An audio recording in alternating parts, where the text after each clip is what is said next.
Yesterday, we were talking to Sandro Monetti, who is a Hollywood insider. And I asked her about Cher, because apparently she was seen with a big old rock on her finger, a big diamond. She appears to be engaged to a man who is 40 years her junior. She's 76 and he's 36. When it comes to massive age gaps like that, is there a problem? What challenges do you face? Joining me now from live from Arizona is Susan Winter, NYC relationship expert and best-selling author. Susan, hi, good to see you. This is a heck of an age gap, but do you know what? I'm fully behind her. I think, well, why not? She's always been a front runner. She did this back in the early 80s. She was the original cougar before cougar was a word, when she fell in love during the movie Moonstruck with a young man that they dubbed as Bagel Boy because he worked at a bagel shop.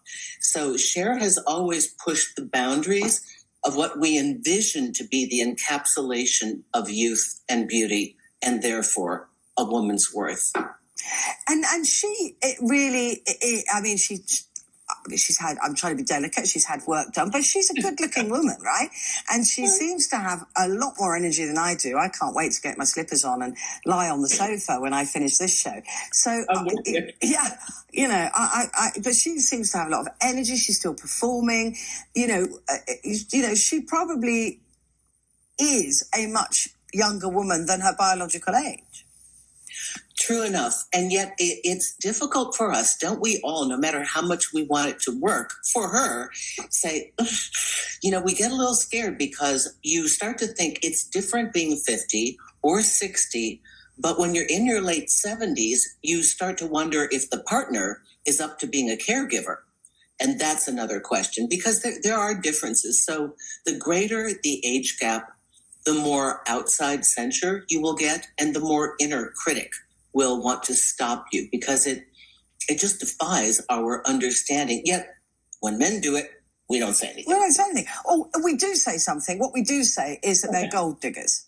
Exactly. If a 36-year-old woman married a 76-year-old man, we go, they're in it for the money.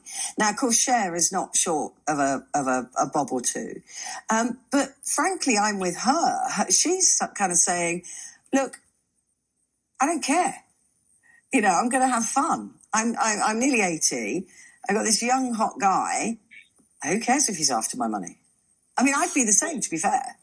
He has his own. He has an empire of his own. So that's very different. So, at that age, roll the dice. I agree. You've got literally nothing to lose.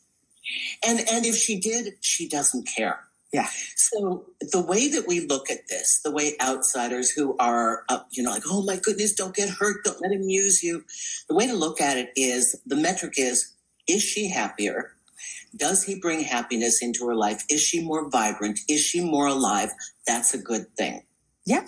And also, there are no guarantees with a relationship with a guy the same age. In fact, if she was dating a 76-year-old man, that's got its own issues, hasn't it? Oh, he'd want a 35-year-old woman. That's that. True. That's a very good point. If he could afford one, that's what he'd want. A friend of mine has coined the phrase, she's a little bit older than me, but she's coined the phrase, I don't want to be a nurse or a purse. Oh, yes. Correct. Isn't that good? It is very good. Yeah. So she said, she's a beautiful woman, single. But, she said, with younger men, they might see her as a purse. And with older men, they might see her as a nurse. And so she said there's a very tricky ground there that with age as a woman. Well, I think Cher has her mobility issues covered in this little relationship, and balance. I think that's going to be very good exercise for her. And I think she's doing a great job. What about that whole thing, like you said, a caregiver? I mean, it's an interesting turn of phrase, isn't it? Because at 76, I mean, she doesn't appear to have any sort of mental health issues such as dementia or Alzheimer's or anything like that. Right. But she's knocking on the door of 80. right? And there will come a point, if they do get married, that age gap may seem a lot bigger than it does right now. Exactly. And that's a really good point, because in our 80s, things change. You know, there are more doctor appointments, there are more things to take care of. And the question then is, does the partner have a disposition to take that journey with you? So it can shorten the time that you're together. Maybe they're like, I love the vibrant you, but I don't know, this is a little bit too much to handle. So you would need a person who's there for the long haul if it's going to be marriage. Yeah. I mean, we had a very, I don't know if you know the couple here, Barbara Windsor. She was an actress in Carry On films. And one of the loveliest people that I've literally ever met. Very, very well-known woman. And she married a man who was a good deal younger than her, a lot younger than her, called Scott. And tragically, she died, I think last year or the year before, from Alzheimer's. And he did become her carer. And he's written a really lovely book, actually, which I've got at home, about his journey with her. And everybody said about him, oh, you're a gold digger, it's never going to last. They were married for 27 years in the end. So it can work. I did a lot of research, and when I wrote Older Women, Younger Men, the average age gap was 16 years between the couple, and the average time together was 12 years at the time. And many of these ladies were in their 80s. And their younger man, one of the ladies passed. I met her. She was beautiful. And he was beside himself. And then he had a baby face as well. Yeah. But, I mean, people always wondered what he was doing with her. He had his own money. He just adored her. He loved the person.